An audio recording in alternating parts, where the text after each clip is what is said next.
Hello friends, NK online learning में आपका स्वागत है। मैं हूं संजय गुप्ता और आप देख रहे हैं सी लैंग्वेज वीडियो सीरीज। तो अब हम डिस्कस करेंगे types of operators based on operations. तो इसमें सबसे पहला है एरिथमेटिक ऑपरेटर्स।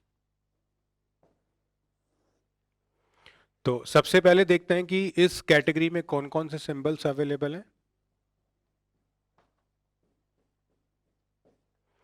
तो इसमें आप देखेंगे plus, minus, multiply, divide and modulus. So this is for addition, this is for subtraction, this is for multiplication, this is for division and this is for modulus। तो अब हम हर एक ऑपरेटर का एक एक एग्जांपल देखते हैं जिससे आपको वो डिटेल में समझ में आएगा। तो अगर हम लिखते हैं c equals to a plus B, c equals to a minus B, c equals to a multiply b, तो इसका मतलब क्या हुआ? दोनों ऐड होंगे, c में स्टोर होंगे, सब्ट्रैक्ट होंगे, c में स्टोर होंगे, मल्टीप्लाई होंगे, c में स्टोर होंगे। तो अगर हम इस पार्ट को देखें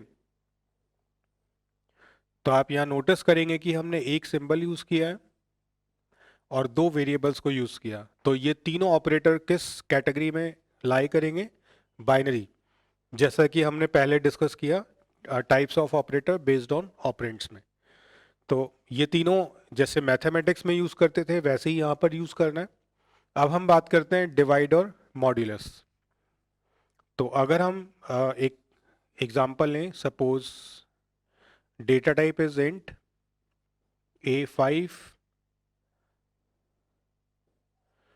b is 2 and c।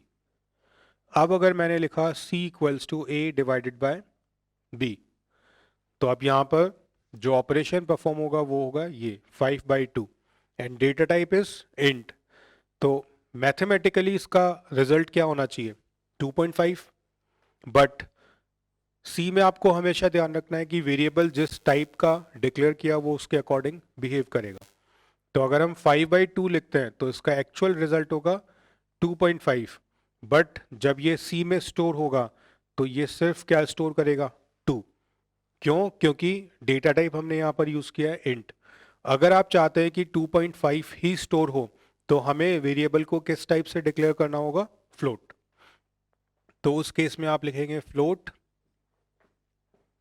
a equals to 5.0, b equals to 2.0 and c। और आपको ये लिखना होगा c equals to a divided by b। तो अभी जो इसका रिजल्ट c में स्टोर होगा वो होगा 2.5 क्योंकि डेटा टाइप है फ्लोट। तो प्लस माइनस मल्टीप्लाई में डेटा टाइप कुछ भी हो कोई प्रॉब्लम नहीं है, बट जब आप डिवाइड यूज करेंगे तो डेटा टाइप का ध्यान रखना बहुत ही जरूरी है। देन अगर हम लिखते हैं c equals to b by a, it means 2/5, तो इसका रिजल्ट क्या होगा? 0 इन केस ऑफ इंट। और अगर यहां पर हम बात करें तो 0 point something value will be available क्योंकि हमने क्या यूज किया है? फ्लोट। देन अगर हम ये लिखते हैं a डिवाइडेड बाय a, तो यहां पर क्या होगा? 5/5 1। एंड अगर इसी स्टेटमेंट को हमने यहां पर लिखा तो इसका रिजल्ट होगा 1.000। तो फ्लोट में हमेशा 0.00 अवेलेबल होगा अगर डिवीजन का रिजल्ट 1 आता है तो भी। बट अगर इंट यूज कर रहे हैं तो डिवीजन का रिजल्ट हमेशा अगर दोनों सेम वैल्यूज हैं तो रिजल्ट हमेशा 1 ही होगा। अब जो लास्ट बचता है वो है मॉड्यूलस। तो मॉड्यूलस का मीनिंग होता है कैलकुलेट रिमाइंडर वैल्यू। तो जब हम दो नंबर्स को डिवाइड करते हैं और जो रिमेनिंग वैल्यू होती है उसको कैलकुलेट करने के लिए मॉड्यूलस यूज करते हैं। तो इसी वेरिएबल्स को यूज करते हुए इसको सॉल्व करते हैं। अगर हमने लिखा c equals to a modulus b, तो अब a को b से डिवाइड किया जो कि कंप्लीटली डिवाइड नहीं होगा, तो जो रिमाइंडर वैल्यू है वो c में क्या आ जाएगी? 1। अगर हमने लिखा c equals to b modulus a, तो अब यहाँ पर 2 को 5 से डिवाइड करेंगे जो कि पॉसिबल नहीं है, तो रिमाइंडर क्या रह जाएगा 2। तो हमेशा ध्यान रखिए अगर छोटे नंबर को बड़े नंबर से डिवाइड करते हैं और आपने यूज किया मॉड्यूलस साइन, तो हमेशा रिजल्ट जो स्मॉलर वैल्यू होगी वही होगा। और अगर हम लिखते हैं a मॉड्यूलस a, तो इस केस में रिजल्ट क्या आएगा 0, क्योंकि a से कंप्लीटली डिविजिबल है, तो रिजल्ट 0 आ जाएगा। अब अगर हम सेम ऑपरेशन फ्लोट पर अप्लाई करते हैं c equals to a modulus b, तो ये आपको सिंटेक्स एरर प्रोवाइड करेगा। सिंटेक्स का मतलब होता है एक रूल जो कि लैंग्वेज के अकॉर्डिंग हमें यूज करना होता है। तो सिंटेक्स एरर क्यों आएगा? क्योंकि मॉड्यूलस ऑपरेटर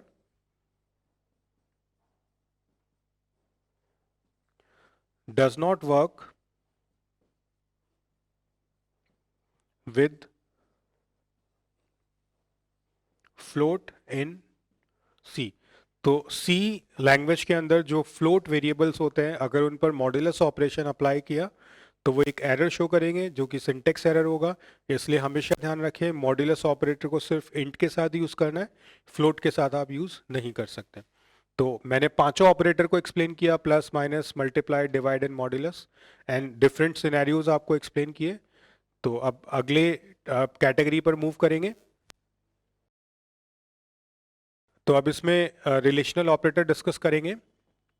तो जो सिंबल्स अपने पास अवेलेबल हैं, less than, greater than, not equals to, double equals to, less than equals to and greater than equals to. तो जब भी रिलेशनल ऑपरेटर यूज करना होगा तो आपको ध्यान रखना है कि हमें दो एंटिटीज को कंपेयर करना होगा। तो फॉर एग्जांपल मैंने लिखा a ग्रेटर देन b, तो c में एक फीचर अवेलेबल होता है दैट इज इफ, जिसके अंदर आप कंडीशंस अप्लाई कर सकते हैं। तो इस तरीके से ग्रेटर देन को यूज करना होगा। अगर आपको चेक करना है कि दो वेरिएबल्स में से कौन लेस है, तो आप a less then b use करेंगे।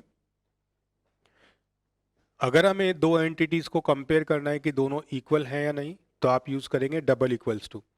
तो मैथमेटिक्स में आप सिंगल इक्वल्स टू यूज करते थे फॉर कंपैरिजन, बट सी में आपको यूज करना है डबल इक्वल्स टू साइन।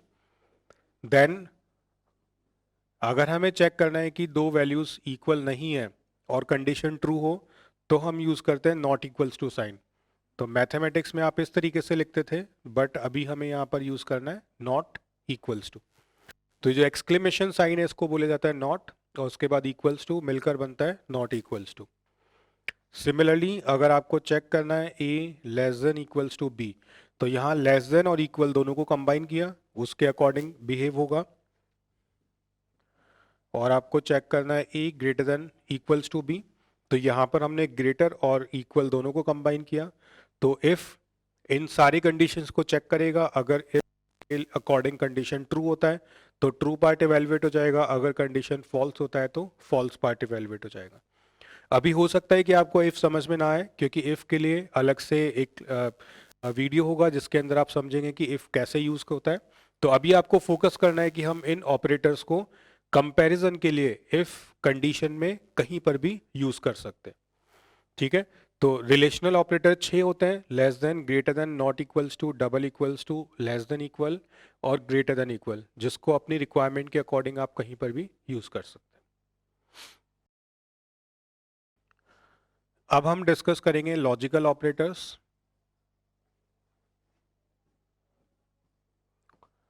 इसमें अपने पास में टोटल 3 सिंबल्स होते हैं। मैंने 2 बार एंड सिंबल यूज किया, तो इसको हम बोलेंगे लॉजिकल एंड। 2 बार पाइप साइन यूज किया, जिसको हम बोलेंगे और थर्ड इज नॉट। ठीक है। तो लॉजिकल एंड, लॉजिकल और and logical not. Logical and और लॉजिकल और को समझने के लिए हमें समझना होगा ट्रुथ टेबल। ठीक है। अब ट्रुथ टेबल में हम यूज करेंगे ऑपरेंड नंबर 1,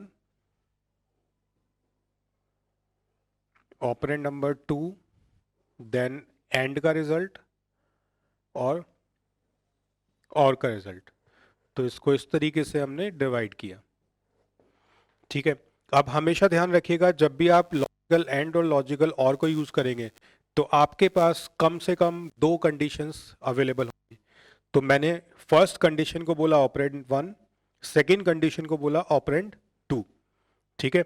अब सपोज फर्स्ट कंडीशन का रिजल्ट है फॉल्स और सेकेंड कंडीशन का रिजल्ट भी है फॉल्स, तो अब ये मान के चलते हैं जीरो का मतलब है फॉल्स और वन को हम लेकर चलेंगे ट्रू। तो फर्स्ट कंडीशन भी फॉल्स है, सेकेंड कंडीशन भी फॉल्स है, तो एंड का रिजल्ट होगा फॉल्स और का रिजल्ट भी होगा फॉल्स। अगर फर्स्ट कंडीशन ट्रू है, सेकेंड कंडीशन फॉल्स है, तो एंड के केस में फॉल्स होगा बट और के केस में रिजल्ट ट्रू आएगा। First condition false, second true, तो एंड फॉल्स एंड और ट्रू रिजल्ट देगा। और अगर दोनों ही कंडीशन ट्रू हैं तो एंड में भी ये ट्रू हो जाएगा और के केस में भी ये ट्रू हो जाएगा। तो अब अगर इसको एनालाइज करें तो आप देखेंगे कि लॉजिकल एंड सिर्फ एक ही केस में ट्रू रिजल्ट प्रोवाइड करता है जब दोनों कंडीशन ट्रू होती हैं, और जो लॉजिकल और होता है वो तीन केसेस में ट्रू होता है जब दोनों में से कोई भी एक कंडीशन ट्रू हो जाती है। ठीक है। तो आपको जब चेक करना है कि सारी कंडीशन ट्रू है और रिजल्ट ट्रू होना चाहिए तो एंड यूज करें। अगर आपको बहुत सारे कंडीशंस में से किसी भी एक के ट्रू होने पर पूरी कंडीशन को ट्रू मानना है तब हम क्या यूज करेंगे, लॉजिकल और। तो अब इसी टेबल को यूज करते हुए हम आगे कुछ एग्जांपल्स डिस्कस करते हैं जिससे कि आपको क्लियर होगा लॉजिकल एंड और लॉजिकल और को कैसे यूज किया जाता है। तो मैं इस टेबल को एज इट इज रखूंगा जिससे कि हम उसको रिलेट कर पाए। तो एग्जाम्पल के लिए मैं अभी कॉन्स्टेंट्स वैल्यूज को यूज कर रहा हूं और आप इनके जगह पर वेरिएबल्स को भी यूज कर सकते हैं। तो अभी मैंने 5 2 6 3 चार कॉन्स्टेंट्स यूज किए। अगर आपके पास में वेरिएबल्स होते तो उन चारों वेरिएबल में ये वैल्यूज अवेलेबल होती है और उसको हम यहाँ पर डायरेक्टली यूज कर सकते थे। तो अब चेक करते हैं इन दोनों को। तो अब मैंने लिखा operand one, operand two, so this is operand one and this is operand two. तो आप देख सकते हैं कि ऑपरेंड वन एक कंडीशन है, ऑपरेंड टू भी एक कंडीशन है। अब हमें चेक करना है कि दोनों कंडीशंस का रिजल्ट क्या है। तो फर्स्ट कंडीशन को अगर हम चेक करें 5 ग्रेटर देन 2 तो ये कंडीशन होगा ट्रू। अगर हम सेकेंड कंडीशन को चेक करें तो वो भी ट्रू है। तो ट्रू एंड ट्रू, तो आप देखेंगे ट्रू ट्रू, तो एंड का रिजल्ट भी क्या होगा, ट्रू। इट मींस ये जो इफ कंडीशन है ये क्या रिजल्ट प्रोवाइड करेगा, ट्रू। इट मींस इफ के साथ दो चीजें एसोसिएटेड होती है, या तो वो ट्रू पार्ट इवेल्युएट करेगा या फॉल्स पार्ट, और वो डिपेंड करता है इस कंडीशन के ऊपर। तो इस कंडीशन का फाइनल आउटकम क्या मिला, ट्रू। तो इफ अपना कौन सा पार्ट इवेल्युएट कर देगा, ट्रू पार्ट इवेल्युएट करेगा। ठीक है। अब इसी केस के अंदर अगर हम किसी एक पर्टिकुलर कंडीशन को फॉल्स कर दें, तो अब मैं इसको मॉडिफाई कर रहा हूं और मैंने लिखा 6 लेस देन 3। तो आप देखेंगे फर्स्ट कंडीशन ट्रू है बट सेकेंड कंडीशन फॉल्स। तो फाइनली इस पूरे एक्सप्रेशन का रिजल्ट क्या होगा, फॉल्स। और इफ अपने कौन से पार्ट को इवेलुएट करेगा, अभी फॉल्स पार्ट को। तो आप देख सकते हैं first true and second condition false, तो ये जो सेकेंड रो है टेबल का वो फुलफिल होता है और उसका रिजल्ट क्या है, फॉल्स। तो रिजल्ट फॉल्स आ जाए। ठीक है। अब इसी को अगर आप एक और फॉर्म में कन्वर्ट करते हैं तो ऑपरेंड वन अगर आप देखें तो फॉल्स है, operand one is false but operand two is true. तो इस केस को ध्यान से समझेंगे। अगर ऑपरेंड वन फॉल्स है और ऑपरेंड टू ट्रू होता है या फॉल्स होता है तो ओवरऑल अपनी कंडीशन का रिजल्ट क्या होगा, फॉल्स। तो इस केस के अंदर एक नोट लिखना होगा, if operand one is false in case of logical AND then it does not evaluate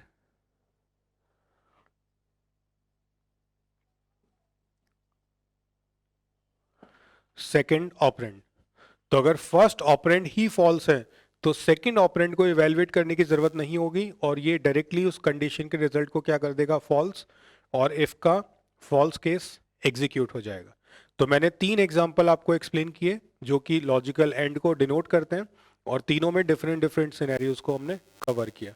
अब आगे हम कवर करते हैं लॉजिकल और। तो लॉजिकल और के लिए हम फिर से इन एग्जांपल्स को मॉडिफाई करते हैं। तो सपोज अपने पास में ये फर्स्ट कंडीशन है और ये second condition, 5 less than 2, and यहां पर हम यूज करेंगे और ऑपरेटर, और 6 ग्रेटर देन 3। तो पहले चेक करते हैं first condition, 5 less than 2, condition true है या फॉल्स? It is false. ठीक है। अब लॉजिकल और में अगर पहला कंडीशन फॉल्स है बट अगर सेकंड कंडीशन ट्रू हो जाता है तो भी रिजल्ट क्या होगा, ट्रू। तो हम चेक करेंगे कि सेकंड कंडीशन ट्रू है क्या, इट इज ट्रू। तो इसका फाइनल आउटकम क्या होगा, ट्रू। और इफ अपने कौन से पार्ट को इवेलुएट कर देगा, ट्रू पार्ट को। तो इसका मतलब क्या हुआ कि अगर और के केस में फर्स्ट कंडीशन फॉल्स है तो भी सेकंड, थर्ड, फोर्थ ऑपरेंड को चेक किया जाएगा और उसके अकॉर्डिंगली जो आपका रिजल्ट है वो जनरेट होगा। अब अगर हम फर्स्ट कंडीशन को ट्रू कर देते हैं और सपोज सेकेंड कंडीशन फॉल्स है, तो इस केस में क्या होगा, फर्स्ट कंडीशन अगर ट्रू है और सेकंड फॉल्स है तो भी ट्रू होगा, फर्स्ट ट्रू है सेकंड ट्रू है तो भी ये ट्रू होगा। इट मीन्स अगर फर्स्ट कंडीशन और फर्स्ट ऑपरेंड इज ट्रू तो लॉजिकल और सेकंड और थर्ड ऑपरेंड्स को इवेलुएट नहीं करता है। तब यहां पर एक नोट देखेंगे, if first operand is true in case of logical OR, then it does not check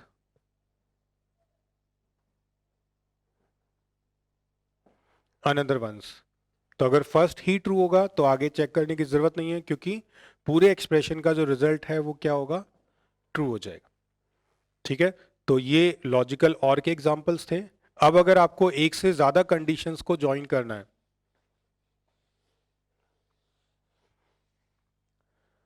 तो आप इस तरीके से भी लिख सकते हैं। तो first operand, second operand, third operand, तो हमने 3 कंडीशंस को एक साथ ज्वाइन किया। सिमिलरली आप n नंबर ऑफ कंडीशंस को ज्वाइन कर सकते हैं, सेम फॉर लॉजिकल एंड और लॉजिकल और। एंड आप ऐसा भी लिख सकते हैं कि हमने एंड को यूज किया और साथ में हमने और को भी यूज कर लिया। ठीक है। अब ये अपने प्रेसिडेंस के अकॉर्डिंग बिहेव करेंगे। प्रेसिडेंस क्या होता है वो हम आगे डिस्कस करेंगे जब ये सारे टाइप्स कवर हो जाएंगे। और अगर आप चाहते हैं कि आप एक पर्टिकुलर ऑपरेटर को पहले इवेलुएट करना चाहते हैं तो आपने सुना होगा कि हम पैरेंथेसिस यूज करते हैं जिनकी प्रेसिडेंस सबसे ज्यादा होती है। प्रेसिडेंस का मतलब होता है ऑर्डर ऑफ इवेलुएशन। तो अभी मैं उसको डिटेल में डिस्कस नहीं करूंगा। तो आपको ये ध्यान रखना है कि हम एंड और ऑपरेटर को एक ही इफ कंडीशन में कितनी भी बार यूज कर सकते हैं और इस टेबल के अकॉर्डिंग उसका रिजल्ट इवेलुएट करेंगे। अब लास्ट एक सिंबल बचता है जो कि है नॉट। तो लॉजिकल ऑपरेटर में हमने 2 सिंबल डिस्कस किए, एंड और उसके बाद नेक्स्ट सिंबल आता है नॉट। तो नॉट बहुत ही सिंपल होता है और इसका सिंपल सा टास्क होता है, ये ट्रू रिजल्ट को फॉल्स में कन्वर्ट करता है और फॉल्स रिजल्ट को ट्रू में कन्वर्ट कर देगा। और इसको भी हम इफ के साथ यूज कर सकते हैं इस तरह से। तो अब देखिए इफ के अंदर एक कंडीशन लिखा है 5 ग्रेटर देन 2, तो जिसका रिजल्ट क्या है, ट्रू। बट हमने उसके पहले लिखा नॉट, तो नॉट इस ट्रू को क्या कन्वर्ट करेगा, फॉल्स, और इसका ओवरऑल रिजल्ट क्या आ जाएगा, फॉल्स। सेम अगर हम लिखते हैं 5 ग्रेटर देन 2 और 6 ग्रेटर देन 2, एंड हम इसके पहले एक नॉट साइन यूज कर लेते, तो इस ओवरऑल कंडीशन का रिजल्ट है ट्रू, बट उसके पहले नॉट यूज किया, तो फाइनली इसका आउटकम क्या आ जाएगा, फॉल्स। तो किसी भी कंडीशन का रिजल्ट चेंज करने के लिए, इन्वर्स करने के लिए, आप नॉट सिंबल को उस कंडीशन के पहले यूज कर सकते हैं। तो लॉजिकल ऑपरेटर में हमने तीनों सिंबल्स कवर किए, एंड, और एंड नॉट।